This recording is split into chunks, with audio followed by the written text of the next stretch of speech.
Dieu est un Dieu qui est juste. Dieu est un Dieu qui est juste.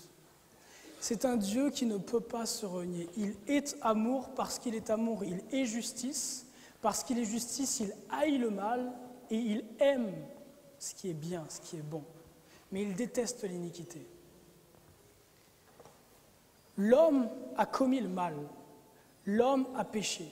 L'homme est comme un meurtrier, quelqu'un qui aurait violé votre mère, qui aurait étranglé et égorgé votre père, qui aurait abattu vos frères, et qui le lendemain est attrapé par la police et est présenté devant un tribunal. Et le juge juge cet homme-là, et le juge est un bon juge. Et le juge dit au meurtrier, écoute, ce que tu as fait c'est mal, mais parce que je suis un bon juge, et que je vois que tu te repens, et que tu pleures, et que tu es sincère, tu peux aller, tu es libre. Ce que nous dirions d'un tel juge, et ce que vous diriez si c'était votre famille qui avait été condamnée, égorgée, qui avait été violée, c'est que ce juge-là est inique, qu'il est mauvais, qu'il est injuste. Parce qu'on attend que la justice soit accomplie. Il en est de même par rapport à nous. Nous avons commis le mal, nous avons commis le péché, nous avons commis l'iniquité. On ne peut pas simplement dire à Dieu, écoute Seigneur, pardonne-moi parce que tu es gentil et parce que tu es bon. Non. La faute de nos erreurs doit tomber sur quelqu'un. La faute de nos erreurs doit tomber sur quelqu'un. Et dans Isaïe 53, il est dit ceci. Dans Isaïe 53, il est dit ceci.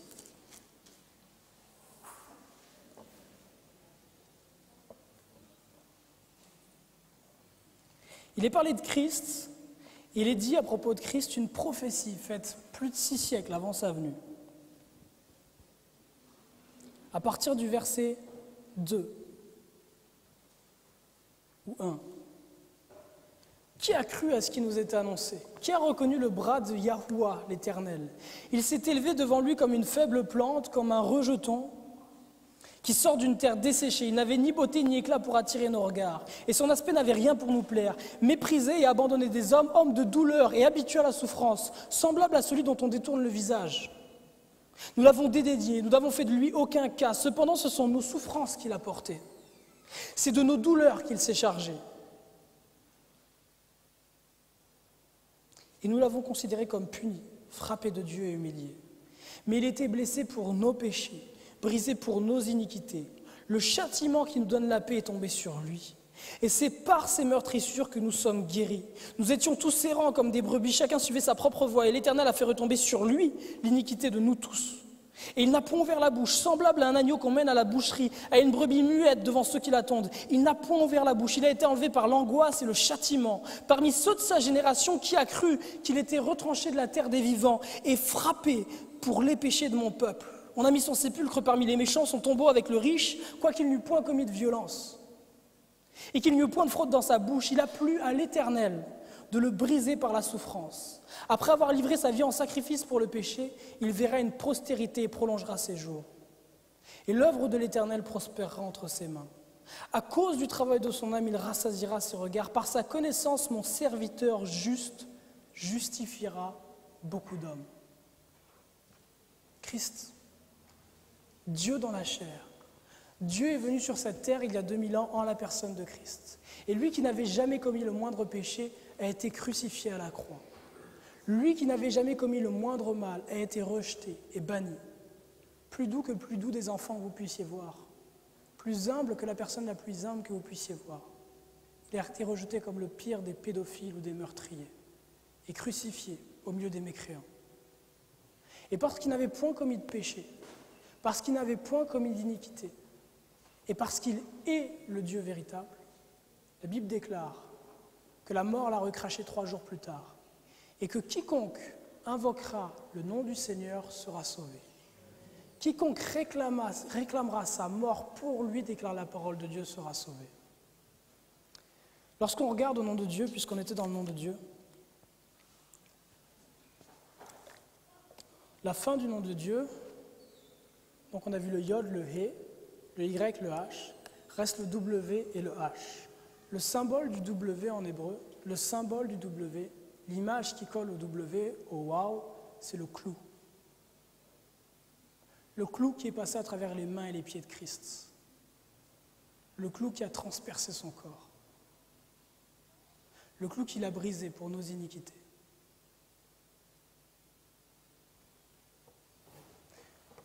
La deuxième partie du nom de Dieu, c'est le côté rédempteur de Dieu.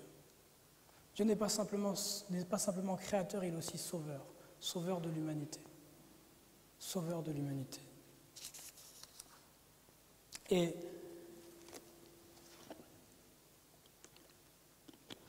ce Dieu qui sauve l'humanité a donné sa vie pour chaque pécheur. Peu importe la faute que vous ayez commise, déclare la parole de Dieu, il n'y en a aucune qui soit trop grande pour être pardonnée par Dieu au nom de Christ. Si ce n'est le péché contre le Saint-Esprit. Mais en dehors de celui-ci, aucune n'est trop grande pour recevoir le pardon et la grâce de Dieu. Peu importe le caractère horrible de la faute commise, de l'égarement, aucune faute n'est trop grande pour être lavée par le sang du Christ. Et la vie de tout homme, depuis que le péché est entré dans ce monde, depuis que l'homme a chuté de la gloire de Dieu, ce qu'il recherche, ce que tous les hommes recherchent, c'est la gloire. Tous les hommes courent après la gloire perdue. L'homme était en Dieu, dans cette sécurité, dans la gloire de Dieu, et depuis tous les hommes, toutes les femmes courent après la gloire. Il y a différentes formes de gloire. Certains vont à la Star Academy, d'autres rêvent d'être une star. Certains cherchent la gloire à travers la carrière, d'autres la cherchent à travers un ministère. Tous courent après la gloire, après une gloire perdue. Et malheureusement, pour la plupart, nous courons non après la gloire de Dieu, mais après la gloire des hommes. Laissez-moi vous donner une image. Les chaussures qui sont très en vogue en ce moment, ce sont les Jordan, par exemple. Okay? Les Jordan. Les Jordan, on les associe avec un joueur de basket glorieux, Michael Jordan. La gloire qu'il a, c'est la gloire des hommes. La gloire qu'il a, c'est la gloire que Satan lui a donnée.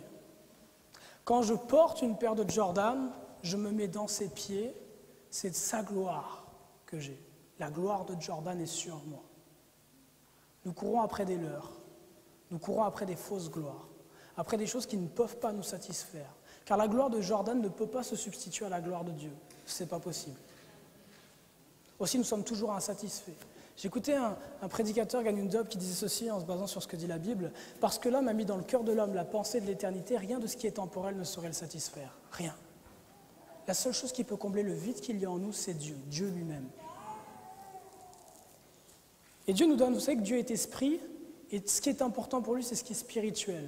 Tout ce qui est dans le monde physique est là pour nous donner des enseignements sur ce qui est spirituel. Que ce soit dans le rapport que l'homme a avec la femme ou dans la façon dont on vit au monde. Le bébé est dans le sein de la femme, dans son ventre, en sécurité. Et un jour, l'enfant sort du ventre de la femme, prend naissance. Au moment où il naît, au moment où l'enfant va naître, la première chose qu'il fait, c'est qu'il pousse des cris. Il pousse des cris et il pleure. Il pousse des cris et il pleure. Il vient de quitter cet endroit sécuritaire qui était le sein de la femme. Et qu'est-ce que va faire l'homme toute sa vie? L'homme va marier une femme un peu plus tard et va essayer, et inconsciemment, c'est ça qui est enseigné, va essayer de rentrer à nouveau dans la femme. Lorsqu'un homme et une femme ont un rapport intime, l'homme essaie de passer par le même endroit d'où il est sorti. Donc, l'homme est en quête inconsciemment de cette sécurité qui a été perdue. C'est une image pour nous apprendre ce que nous cherchons. Nous avons chuté de la gloire de Dieu et ce que nous cherchons, c'est à rentrer à nouveau en Dieu. Et malheureusement, il n'y a aucun moyen temporel ou matériel qui puisse nous permettre d'y arriver. Nicodème dira, mais comment est-ce possible? Comme un homme peut-il naître de nouveau? Est-ce que je dois à nouveau rentrer dans le sein de ma mère? Et Jésus lui répondra, non Nicodème, non, tu n'as rien compris. Cette renaissance pour retrouver la gloire de Dieu et être à nouveau en lui, être à nouveau ancré avec lui, c'est quelque chose de spirituel. C'est quelque chose de spirituel. Vous pouvez revenir à Dieu. Il nous est possible de revenir à Dieu, d'être à nouveau dans le sein de Dieu, simplement par la foi. La parole de Dieu, la Bible déclare que ceux qui croiront dans le message de l'Évangile, qui se repentiront et qui seront baptisés seront sauvés, déclare la parole de Dieu. C'est le message de l'Évangile. C'est par ça que nous sommes sauvés, par ça simplement.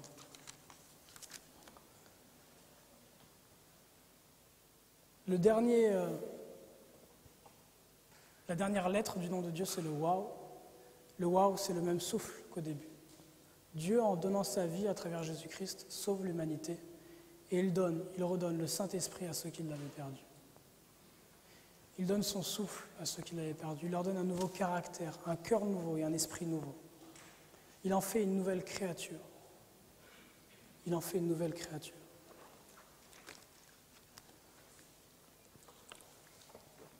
Et ce Dieu qui a donné en la personne de Christ sa vie pour l'humanité appelle toute personne à se repentir de ses péchés. Toute personne à se repentir et à croire dans ce message de l'Évangile. À croire que ce n'est pas par nos bonnes œuvres que nous pouvons être sauvés. Que ce n'est pas par un bon comportement que nous pouvons être sauvés.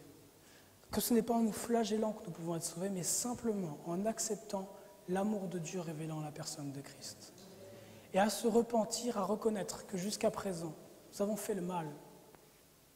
Et à chercher à se détourner du mal, en demandant à Dieu de nous transformer chaque jour pour ressembler davantage à son Fils Christ. Dieu appelle chaque homme et chaque femme ici présent à se repentir. La repentance n'est pas l'histoire d'un instant, c'est un chemin qui est continu. Si Dieu vous a sauvé, la vérité de ce salut-là se voit en ce qu'à chaque jour vous êtes davantage transformé à l'image de Christ. Et si dans un an, ou si aujourd'hui vous regardez en arrière et il y a un an, et que vous n'êtes pas capable de voir qu'aujourd'hui vous êtes davantage à l'image de Christ qu'il y a un an, il y a un problème dans votre salut. Il y a un problème. Quelque chose ne s'est pas passé. Mais si le Seigneur a commencé un travail en vous, il le finira.